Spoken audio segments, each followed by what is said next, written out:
How's it going, ladies and gentlemen? Welcome back finally to a new episode 26 of the Sick Podcast with your boy, That Leafs Fan. It's been a few weeks we've been out of it, and there's a lot to talk about because the Leafs have just kind of quietly been getting the most important run of their season together. But before we get into any of that, producer, roll the tape. Turn up your volume. Because you're about to listen to The Sick Podcast. With That Leafs Fan.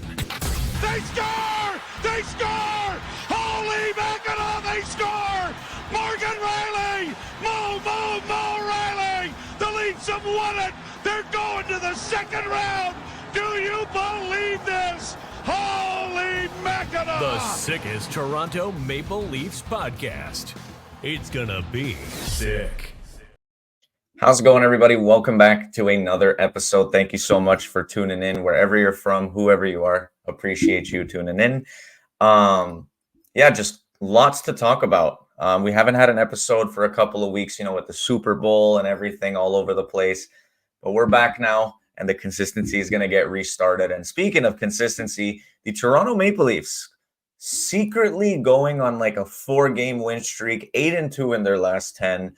Despite everything that's been going on with the flu going through the team. We saw Tavares miss a few games because of it. Marner missing a few games. Nylander at practice there's a lot of things that this could, a lot of factors that could have contributed to the Leafs just season dying out. And instead, the opposite thing is happening. And I wanted to talk about probably the dumbest stat I am ever going to speak into existence. Well, not speak into existence. It's already happened. But voice, I guess you could say. So as you guys know, Morgan Riley is nearing the end of his 5-game suspension, and he's appealed it. I'm not sure if he's going to end up getting the gates for the next game, which is tomorrow against the Yotes. We'll find out today for that. But he was suspended for 5 games for the incident that happened with Ridly Greig. I'm going to be honest. There's going to be people who won't like my take here, and I get it. Me personally, with what happened with Riley, I'm going to get into it a little bit before, and then we'll talk about some of the games that happened. So as you guys know, Morgan Riley got suspended for 5 games for a cross-check to the face to Ridly Greig after he decided it was a great idea to take an absolute piss missile of a slap shot into an empty net when the game was already over. Look, was it a dirty play? 100%. I mean, you can't cross-check someone in the face. I get that. I 100% get that. Also, what do you expect when a guy does that and completely disrespects you in front of 20,000 people instead of just passing it in the net? Some of the people are like, oh, it's just a shot into the empty net. I mean, look, like I said, everyone is entitled to their own opinion. I personally, I liked the idea of what Riley did, standing up for it. Could he have gone about it differently? Probably. But you know what? At the end of the day, play a stupid game and you're going to win a stupid prize. That's just my take on that. I'm not changing it. That's how I feel. That's just what I felt about it. Here's the reality. If Morgan Riley on that play does nothing, the Leafs are soft. They don't defend themselves. They're a bunch of pushovers. If he did what he did, the Leafs are dirty, cheap shot plays. So there was no winning in this situation. So unfortunately, if he was going to go down, he took someone down with him in Ridly Greig. Again, all of this could have been avoided if Ridly Greig just didn't do that into the empty net. And I've had an array of people telling me, oh, well, next time just don't go down to the Senators and then that won't happen. It's like every team is going to lose hockey games. Doesn't mean you need to do what Ridly Greig did. He knew exactly what he was doing, and he was, I don't know.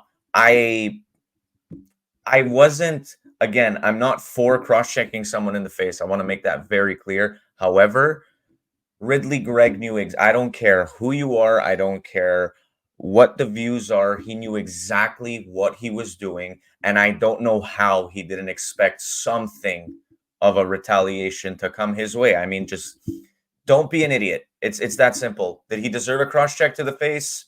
Some might say yes, some might say no. could have been avoided if he just passed the puck into the net like a regular person. But he's like, you know what? Let me just be different. So stupid game, stupid prize. That's my thoughts on that. But unfortunately, from that play, the Leafs, or fortunately, if you want to look at it that way, Riley got suspended for 5 games for that incident. The reason it really pissed me off is, look, is it a 5-game suspension? Did it grant a 5-game suspension? Yes. Here's the reason I'm pissed is because a lot of people are going to hate what I'm going to say, and I honestly don't care because it's true. You can look at it. The NHL made an example of Morgan Rielly because there's about 5 other instances in the NHL this season where something of this level of stupidity happened, and they just didn't get 5 games. That's the truth. I'm not mad that he got suspended for 5 games. What I'm mad about is that if it were almost anyone else, they weren't going to get 5 games, although they should have. If this was how the reason I was frustrated with this, damn, I'm talking about this a lot longer than I thought I would.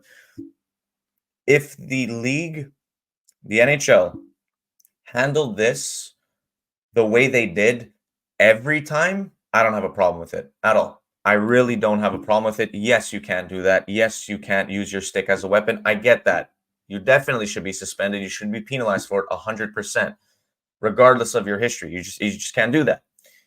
That being said, do that for everyone. Make it a precedent. They're going to make an example out of Rielly. It's like, why didn't you just make an example out of the first guy that did it? You know what I mean? So that was the thing that kind of like just pissed me off. I'm like, it's like with the NHL, you just don't know. Like sometimes you're going to get like Jamie Benn did like 3 straight stupidities in the playoffs, and he got back-to-back fines. Like, okay, who was it that ended up hitting McCabe like straight to the face? I forget who it was. But anyways, he cross-checked him straight to the face, nose bleeding, everything. Didn't have the puck near him, gets a fine. It's like, look, if you're gonna give Rielly a suspension like that, like at least do your due diligence and like keep it the same around the league. Like I don't see why. I don't know. That's just how I think of it. A lot of people are gonna call me biased. I mean, look, I'm a diehard Leafs fan. Of course, I'm gonna be biased. But this was like my honest take. Like even just as an outsider, or just as a hockey fan in general, I just want the NHL to like, be more, excuse my language, be more of a fucking league. Like if you're going to do something, do it for everyone. The same way like for refs and officials. If you're going to call something, call it the same both ways. Don't like switch the rules between teams. So it's just more the inconsistency that really pissed me off there. And yeah, but the Leafs went with that since that play, have gone without Rielly for the last 4 games. And obviously, I don't know how they win 4 games in a row, I guess. And here is the dumbest stat that I think I have ever heard, and it just doesn't make any sense. The Toronto Maple Leafs, I think, are something like 20 wins, 2 regulation losses, and 1 overtime/shootout loss, making it 22-1 without Morgan Rielly. Now, you look at that and you're like, oh, well, the Leafs are better without Rielly. Like, no, they're not. Like, not even close. Rielly is their best defenseman by far, bar none. It's just what I think was happening. And I was actually speaking to the producer about this before we got into the podcast. It's that the team, it's like a bittersweet look because with Rielly out of the lineup, a lot of other players are forced to step up and the team is forced to play a much tighter level hockey game because if they don't, they're not going to win. Like Toronto's really been like playing to their maximum potential of what they're putting out there in these past few games.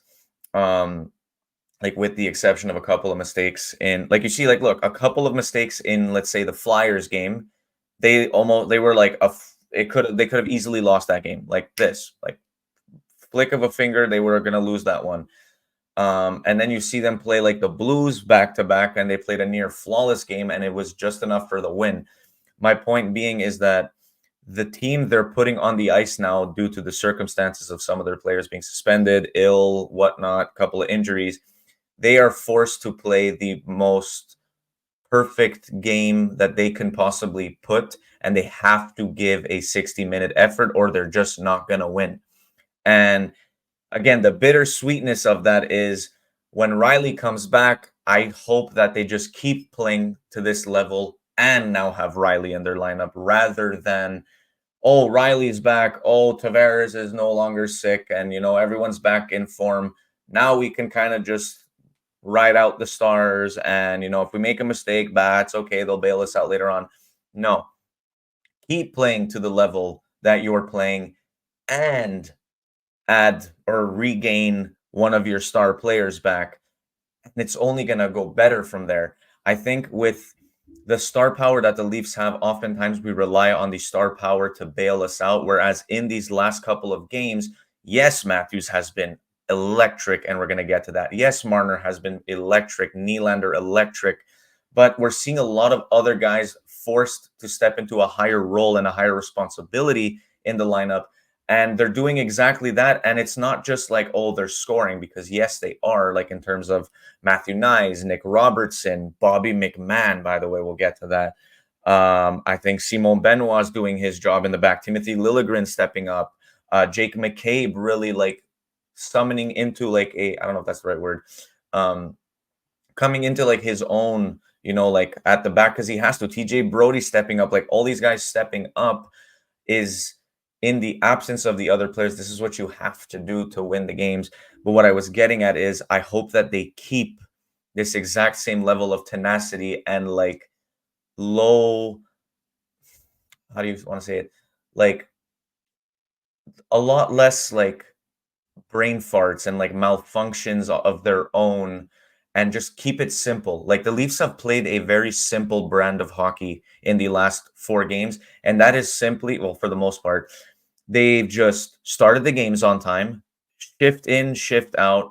Everyone is giving it their 100%. They're winning puck battles, they're winning puck battles, they're winning board battles, they're capitalizing on their opportunities, they're really limiting the opportunities given in their own zone. The goalies are giving us a chance to win. It's a real team effort, and this is what the Leafs need, even in the return of all of their players like Riley and other players getting healthier and other players coming back, like even Kelly Yarncroke, Joseph Woll. Like we have guys, that big names that are out that are going to be coming back in, but it shouldn't be a reason to like let your foot off the gas. It should be all the more reason to keep really pushing, because your spot on the roster is like there's no room for error for some of these guys. Like, Bobby McMahon, for example, probably wouldn't have gotten this opportunity had all of these injuries and illnesses go through the room. He got his chance and he's capitalized. He's shown that he should be there.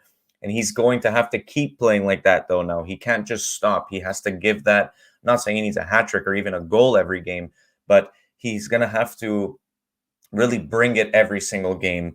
Guys like Noah Gregor, like your spot is not guaranteed on this starting roster. Like you need to play a perfect game, and taking a stupid penalty in the offensive zone is not going to help your case. Like, you know what I mean? So this is where like I'm getting at it, even in like the defensive side of things, like for the defensemen with Riley back. Yeah, like maybe Lajoie, I think it's going to be Lajoie that's going to come out, although I don't think he's played bad. It's just he's exactly what he is, like a 7th or 8th defenseman for the team. Lagesson being injured now as well. But the guys that are presently there, like, like I said, Liljegren, McCabe, Benoit, like these are not like superstar defensemen. They're very, love it or hate it, like league average defensemen at best for what they're great for what they are, but they are average at best compared to like other defensive cores in the league. So these are the guys that like they have to not only, first of all, very great the way they've been playing, but they have to keep that up even upon the return of, like I said, the stars of like Riley and whatnot. So it's going to be interesting to see for sure. Speaking of amazing to watch, like Austin Matthews, man, the guy is on pace for 74 goals in a season. Do you guys know the last time? I made a video on this on TikTok. The last time that any player in the NHL scored 70 goals or more in a season was in the 20th century. It was last century, the end of last century, but the last century nonetheless. Like we're in 2024, like we're a healthy way into the new century, and it hasn't happened yet. It's crazy. But Matthews is looking to change that. the guy is just scoring like anywhere. He can score on a backhand. He can score on a wrist shot. He can score on a one-timer. He can score on a tip-in, on a deke, on like it's just wraparounds. Like this guy is just scoring from everywhere. And I think a lot of credit, a lot of credit.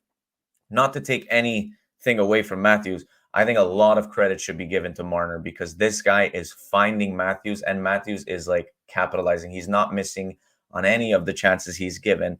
But Marner is real. I've watched, especially like I think it was the second goal, although it was on a power play yesterday in the third period. You see the way when Marner gets the puck, the way he skates, he attracts opponents to him and it gives Matthews open ice to find a good spot to place himself.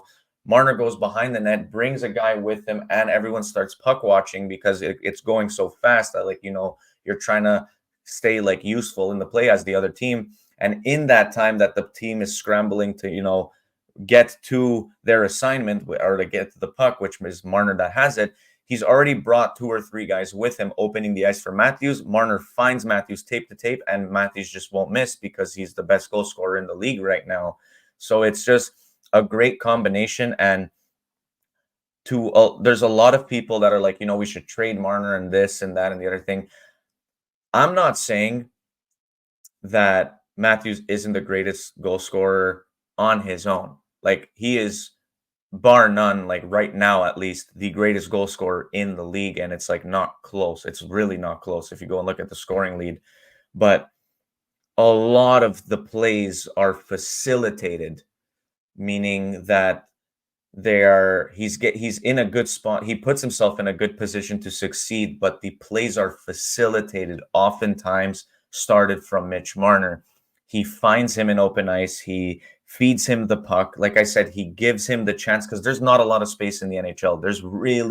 That is like the hard translation from the AHL to the NHL or even the minors into the NHL, is that there is such little space on the ice for anybody, for anyone, because everyone in the NHL is a good hockey player, whoever you are, including Ryan Reeves. Like, it sounds crazy to say it because like we're comparing you watch the game and the stars stand out, but at the end of the day, everyone on the ice is a great hockey player, or they wouldn't be in the NHL. It's that simple.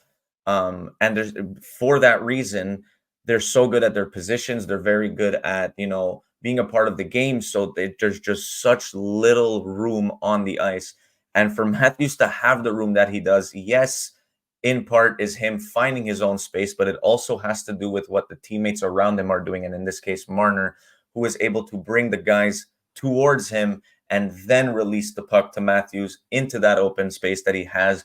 And he just needs a second or two, loads the shot, and it goes in. We've seen that time and time and time again.